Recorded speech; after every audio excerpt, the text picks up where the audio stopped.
بیان کیا تھا کہ فعل لازم 6 اسموں کو نصب کرتا ہے اور فعل متعدی 7 اسموں کو نصب کرتا ہے۔ وہ جو 6 اسم 7 اسم تھے ان کی تعریف اور ان کا تفصیلی بیان یہاں سے کر رہے ہیں۔ فرما رہے ہیں فصل بداں کے تم جان لو فاعل اسمیست کے پیش از روئے فعل باشد مسند بداں اسم برطریق قیام فعل بداں اسم چوں زیدن در ضربہ زیدن۔ پیچھے چونکہ بتایا تھا کہ فعل لازم ہو یا فعل متعدی وہ 6 اسم یا 7 اسم کو کیا ہے نصب کرتا ہے اور ساتھ میں کیا کرتا ہے فاعل کو مرفوع کرتا ہے، فاعل کو رفع دیتا ہے یعنی فاعل کو مرفوع کرتا ہے۔ اب فاعل کہتے کسے ہیں یہاں سے بتا رہے ہیں، فرما رہے ہیں فاعل اسمیست کے پیش ازروع باشد مسند بداں اسم برطریق قیام فعل بداں اسم۔ فاعل ایسا اسم ہے کہ جس سے پہلے کوئی ایسا فعل ہو کہ اس فعل کی نسبت فعل کے اس اسم کے ساتھ بطریق قیام ہو، فعل کی نسبت اس کے ساتھ اس اسم کے ساتھ کیا ہو بطریق قیام ہو۔ دیکھیے فاعل لغت میں فاعل کہتے ہیں کام کرنے والے کو، کوئی بھی کام کرنے والا ہو اس کو فاعل کہتے ہیں، اور جس پر کام واقع ہوا ہو فعل واقع ہوا ہو اس کو مفعول کہتے ہیں۔ تو فاعل کرنے والے کو کہتے ہیں لغت کے اعتبار سے، لیکن اصطلاح میں فاعل کسے کہتے ہیں وہ یہاں سے بتا رہے ہیں کہ فاعل ایسا اسم ہے کہ اس سے پہلے کوئی فعل ہو اور اس فعل کی نسبت اس فاعل کے ساتھ کیا ہو بطریق قیام ہو۔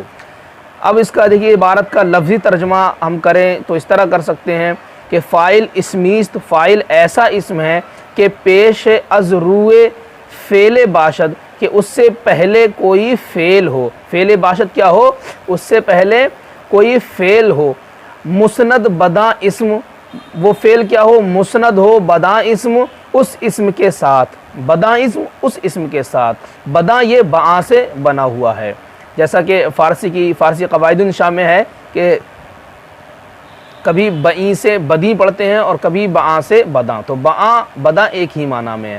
تو مسند بداں اسم وہ فعل مسند ہو اس اسم کے ساتھ، بر طریق قیام فعل بداں اسم اس اسم کے ساتھ فعل کے قائم ہونے کے طریقے پر، وہ فعل مسند ہو اس اسم کے ساتھ کس طرح اس اسم کے ساتھ فعل کیا ہے بطریق قیام ہو یعنی قیام کے طریقے پر اس اسم کے ساتھ فعل کیا ہو مسند ہو۔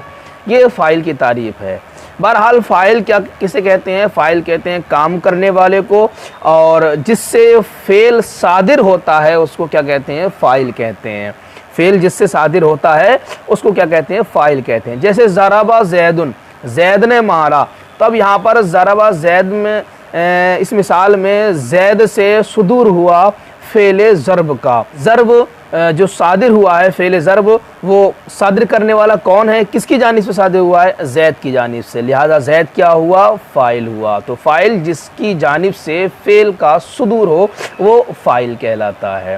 اب یہاں پر ایک سوال ہو سکتا ہے کہ آپ نے کہا فاعل وہ ہوتا ہے جس سے فعل کا صدور ہو، تو اب ماتا زیدن زید مر گیا، ماتا زیدن میں کیا ہے زید فاعل ہے، حالانکہ موت کا جو فعل موت کا صدور ہے وہ زید سے نہیں ہوا ہے، فعل موت کا صدور زید سے نہیں ہوا ہے، تو پھر یہاں پر زید فاعل کیسے ہیں؟ کیونکہ موت کا صدور کس کی جانب سے ہوتا ہے اللہ کی جانب سے، زید کی جانب سے موت کا صدور ہوا نہیں ہے، تو یہاں پر زید کو فاعل کیوں کہتے ہیں؟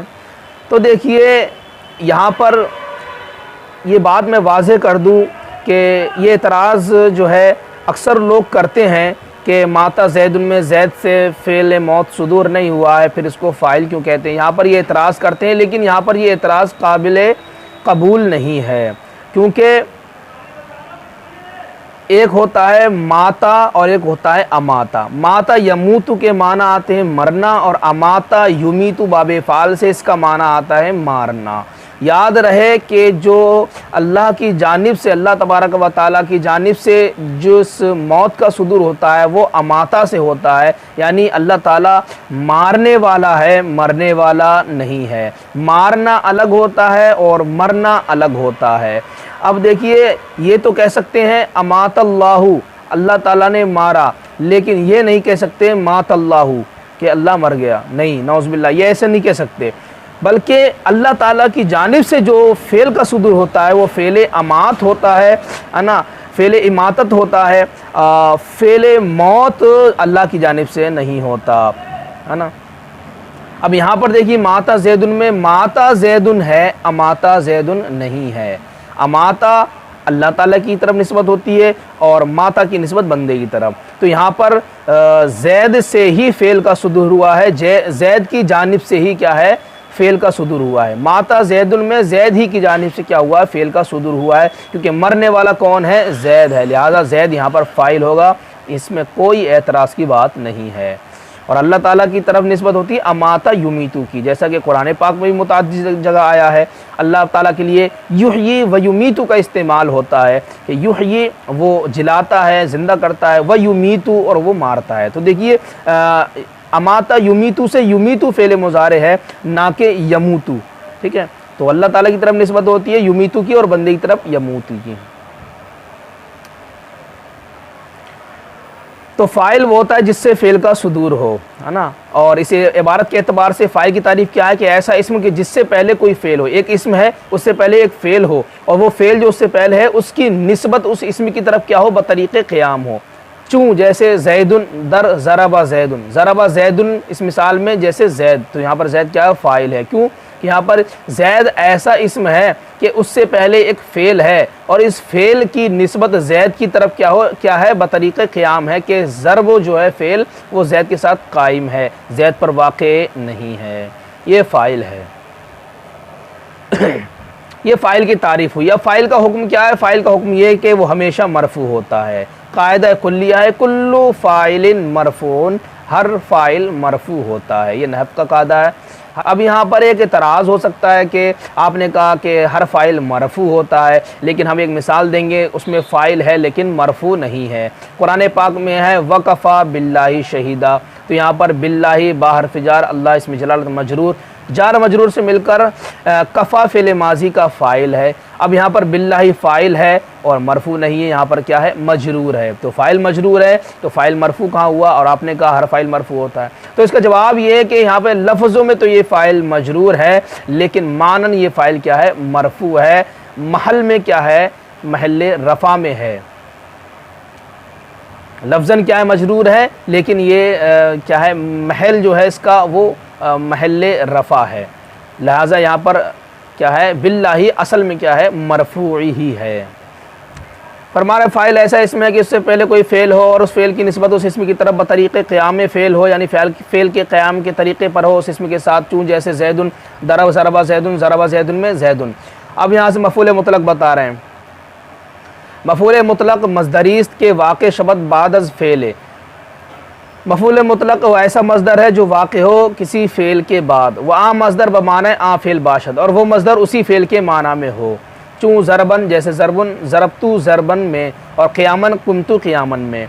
دیکھیے مفعول مطلق کیا ہوتا ہے؟ مفعول مطلق بھی ایک مصدر ہوتا ہے نا، جیسے عام مصدر ہوتے ہیں ایسے ہی مفعول مطلق بھی مصدر ہوتا ہے، لیکن مفعول مطلق مصدر ایسا ہوتا ہے جو کیا ہے اس سے پہلے والے فعل کے معنی میں ہو، یعنی مفعول مطلق میں ہمیشہ کیا ہوتا ہے اس سے پہلے ایک نہ ایک فعل ہوتا ہے، فعل چاہے لفظوں میں ذکر ہو یا فعل محذوف ہے، بہرحال مصدر مفعول مطلق والا جو مصدر ہوتا ہے اس سے پہلے فعل ضرور ہوتا ہے، تو جو اس سے پہلے فعل ہوتا ہے وہ فعل اسی مصدر کے معنی میں ہوتا ہے جو یہ بعد میں مصدر ہے نا، تو مفعول مطلق کیا ہوگا؟ ایسا مصدر ہوگا کہ اس سے پہلے کوئی فعل ہو اور وہ فعل اسی مصدر کے معنی میں، یعنی مصدر اور اس سے پہلے واقع ہونے والا فعل دونوں ایک ہی معنی میں ہو۔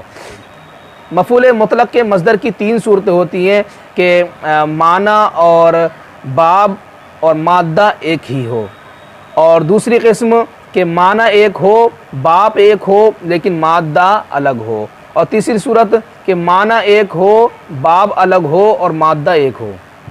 پہلی صورت کی مثال جیسے ضرب زیدن ضربن، تو یہاں پر ضربن کیا ہے؟ مفعول مطلق ہے جو کہ ضربن کے ہم معنی بھی ہے اور ہم باب بھی ہے اور ہم مادہ بھی ہے، یعنی مادہ بھی ایک باب بھی ایک اور معنی بھی ایک ہے۔ دوسری صورت جیسے نظرت بصرن، میں نے دیکھا، تو یہاں پر بصرن اور نظر دونوں ایک ہی معنی میں ہیں اور باب بھی ایک ہے لیکن مادہ الگ ہے، نظرت بصرن۔ اب تیسری صورت کی مثال جیسے انبتہ اللہ نباتن، تو یہاں پر نباتن مفعول مطلق ہے، جو کہ انبتہ فعل کا مادہ بھی وہی ہے اور معنی بھی ایک ہی ہے، لیکن باب کیا ہیں بدلے ہوئے ہیں۔ انبتہ ثلاثی مزید سے ہے اور نباتہ ثلاثی مجرد سے ہے۔ یہ مفعول مطلق کی کیا ہے 3 صورتیں ہیں۔ مفعول مطلق کی قسمیں بھی کیا ہیں 3 ہیں۔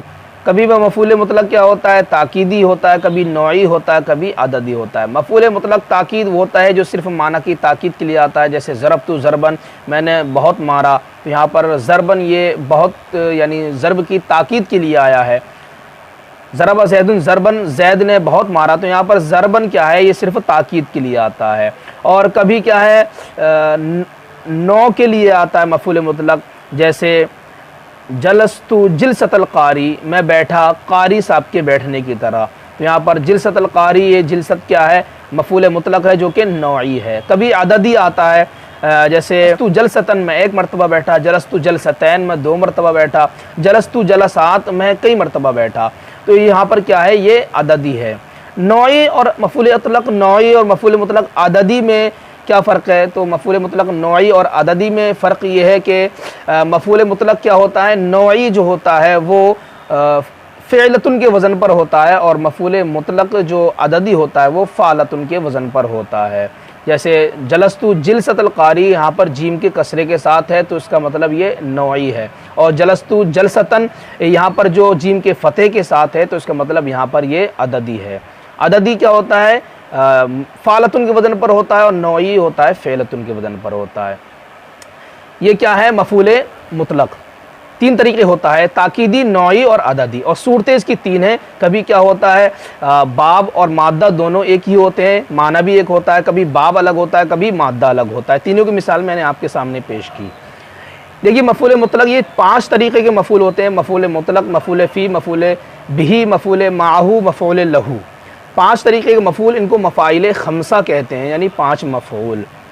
ایک شعر میں کسی شاعر نے بہت اچھے انداز میں جمع کیا ہے، حمدت حمدن حامدم و حمیدہ رعایت شکر ہی دہرم مدیدہ۔ تو یہاں پر دیکھیے حمدت حمدن میں نے تعریف کی، حامدن حامد کی، و حمیدن حمید کے ساتھ، رعایت شکر ہی اس کے شکر کی رعایت کی وجہ سے، دہرم مدیدہ ایک طویل مدت تک، طویل زمانے تک۔ تو دیکھیے یہاں پر حمدت حمدن میں حمدن مفعول مطلق ہے اور حامدن مفعول بہ ہے، اور وہ حمیدن یہ مفعول معہ ہے، چونکہ یہ واو کے بعد ہے جو واو مع کے معنی میں ہے، اور رعایت شکر ہی یہ کیا ہے بترکیب اضافی ہو کر کے مفعول لہو ہے، اس کی وجہ سے فعل واقع ہوا ہے، اور دہرم مدیدہ یہ کیا ہے مفعول فی ہے۔ تو یہاں پر 5 مفعول کی کیا ہے مثال آپ کو مل جائے گی۔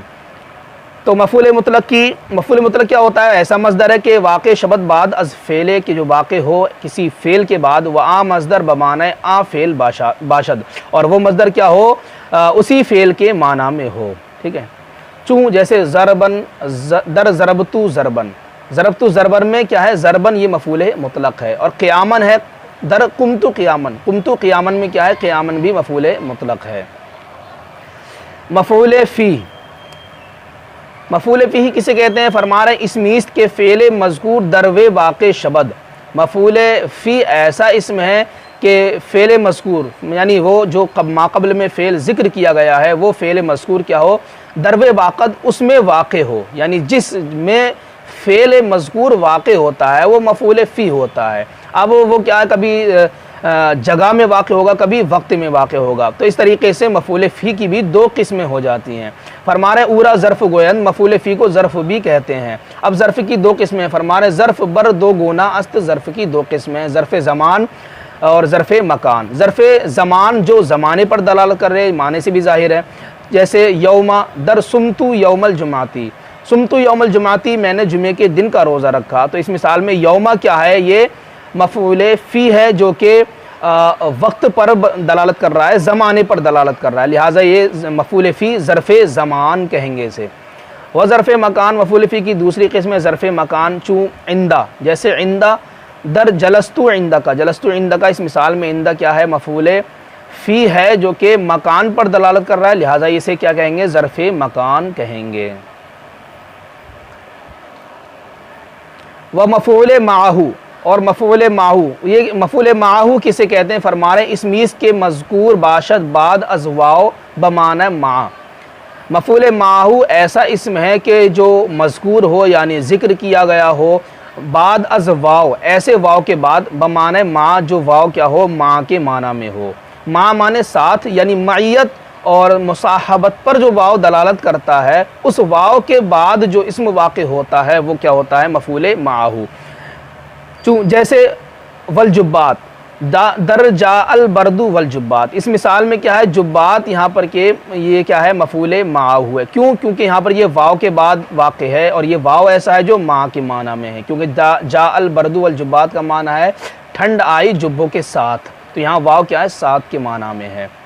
اسی طرح ایک مثال دی جاتی ہے لا تاکلوا السمک وتشرب اللبن، کہ مچھلی نہ کھاؤ دودھ پینے کے ساتھ۔ تو یہاں پر اگر اس کو واو کو ساتھ کے ماں کے معنی میں نہ لیں تو معنی یہ ہوگا کہ مچھلی نہ کھاؤ اور دودھ نہ پیو۔ حالانکہ مقصد یہ نہیں ہے کہ مچھلی بھی نہ کھاؤ دودھ نہ پیو، بلکہ مچھلی کے ساتھ کیا ہے؟ دودھ نہ پیو، یعنی مچھلی اور دودھ دونوں ایک ساتھ نہ کھاؤ، کیونکہ اس سے کیا ہے؟ ایک بیماری ہوتی ہے، چھیپ جسے بولتے ہیں، وہ بیماری پیدا ہو جاتی ہے مچھلی کے ساتھ دودھ پینے سے۔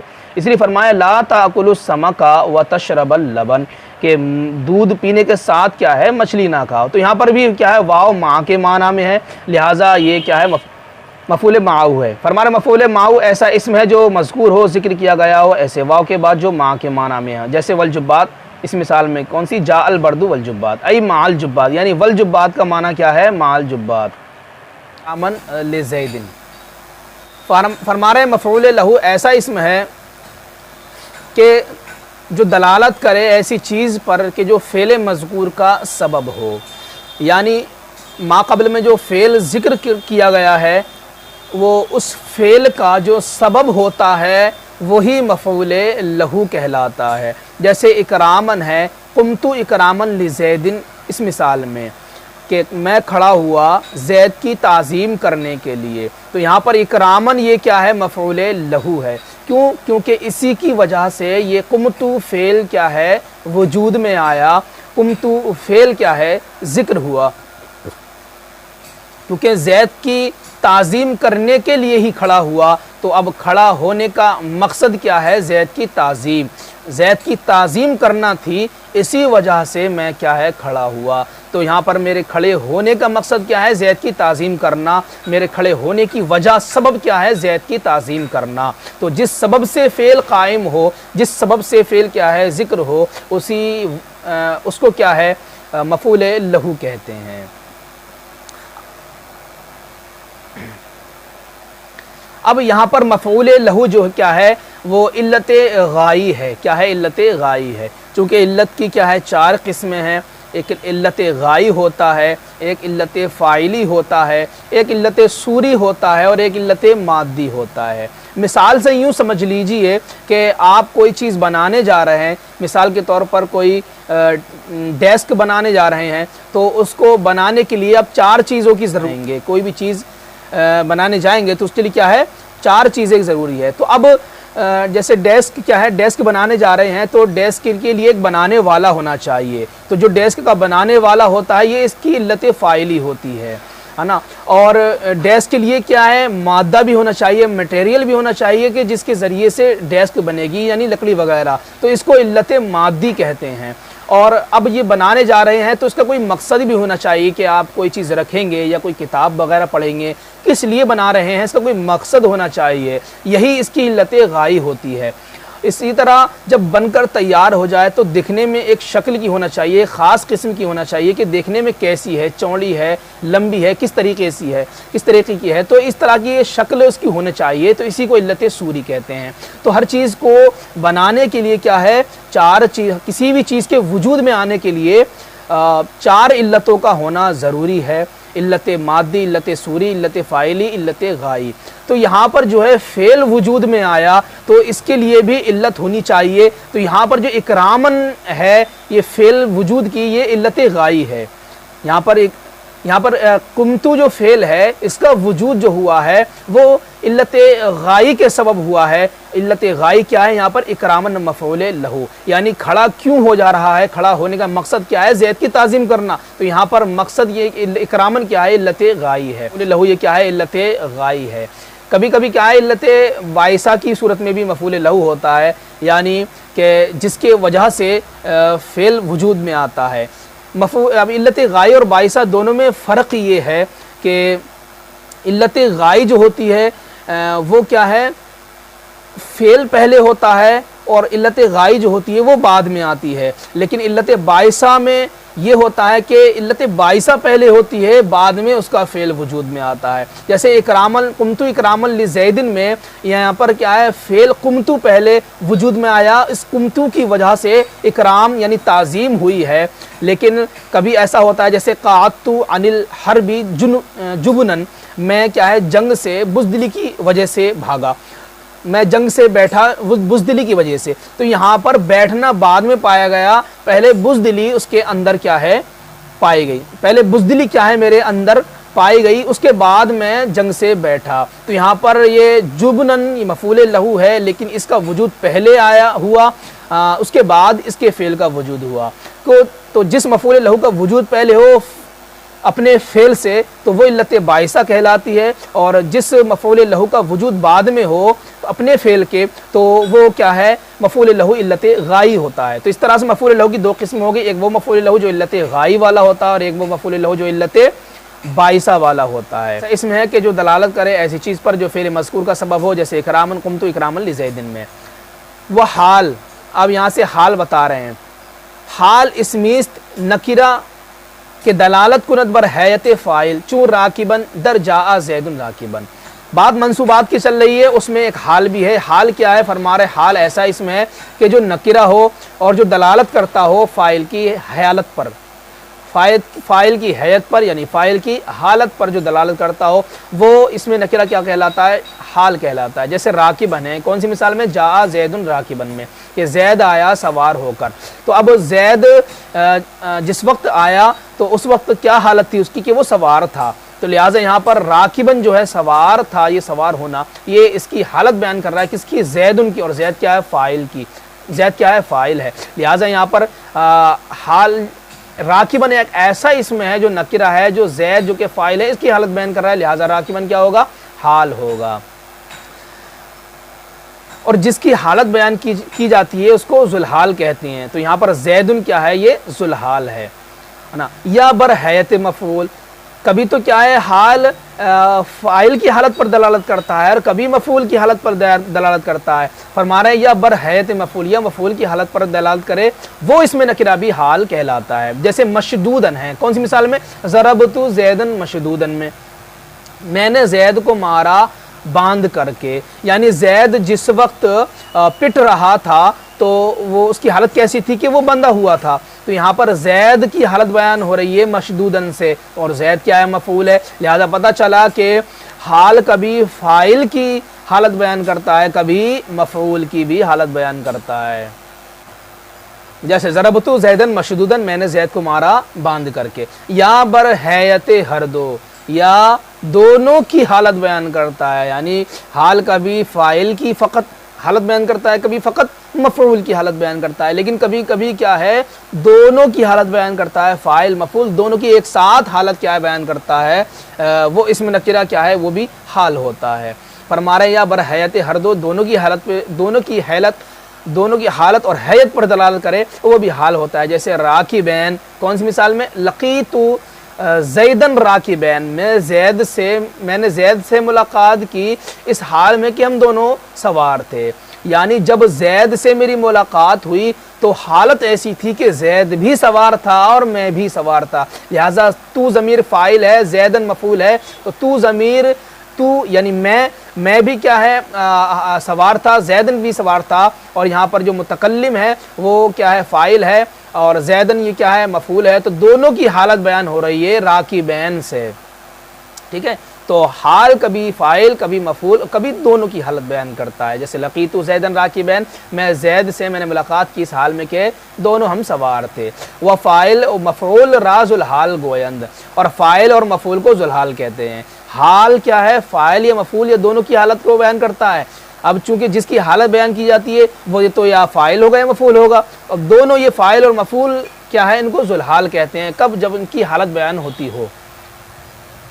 وآ غالباً معرفہ باشد، وہ آ یعنی ذوالحال ہمیشہ، اور ذوالحال کیا ہے اکثر معرفہ ہوتا ہے. وہ اگر نکرہ باشد حال رہا مقدم دارد، اور اگر نکرہ ہو تو حال کو مقدم رکھیں گے. یعنی حال جو ہے اس کی اصل ہے کہ نکرہ ہو، اور ذوالحال کی اصل ہے کہ وہ معرفہ ہو. تو ذوالحال ہمیشہ کیا ہے معرفہ ہوگا. لیکن کبھی اگر ذوالحال نکرہ آ جائے، یعنی ذوالحال تو معرفہ ہوتا ہے لیکن کبھی کیا ہے نکرہ آ جائے ذوالحال، تو اس وقت ذوالحال پر حال کو مقدم کرنا واجب ہو جائے گا. جیسے جاءنی راکبن رجلن، جاءنی راکبن رجلن، ایک شخص آیا سوار ہو کر کے.